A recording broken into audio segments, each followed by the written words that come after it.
அதாவது தமிழ்நாட்டு மக்கள் நாங்கள்லாம் வந்து யார் வர வேணும்னு சொல்லிட்டு இந்த எலெக்ஷனில் மெஜாரிட்டியான ஓட்டு நாங்கள் விஜய்க்கு வாங்க வச்சோம். மதிப்புக்குரிய விஜய் தான் தமிழ்நாட்டை ஆள வேண்டும், திமுக சீஃப் மினிஸ்டர் வர வேண்டும்ன்றதை நாங்கள் தான் வந்து தீர்மானித்தோம்.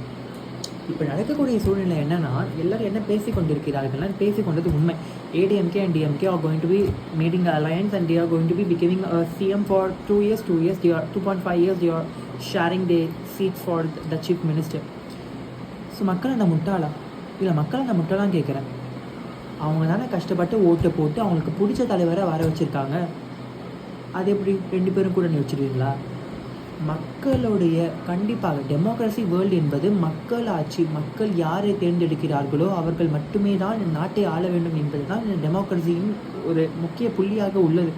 ஆனால் நீங்கள் மக்களே தேவையில்லாத கட்சியை 2 கட்சியை மக்கள் தேவையில்லாமல் ஒதுக்கிட்டாங்கன்னா அந்த 2 கட்சியை எப்படிங்க நீங்கள் 2 பேரும் மக்கள்கிட்ட கேளுங்க ஓகேவா இல்லையான்னு. இதுக்கு தனியாக ஒரு எலெக்ஷன் வைங்க. அப்படி வைக்கவே நீங்கள் இல்லைன்னா ரீஎலெக்ஷன் வைங்க, யார் ஜெயிக்கலான்னு பார்த்துடலாம்.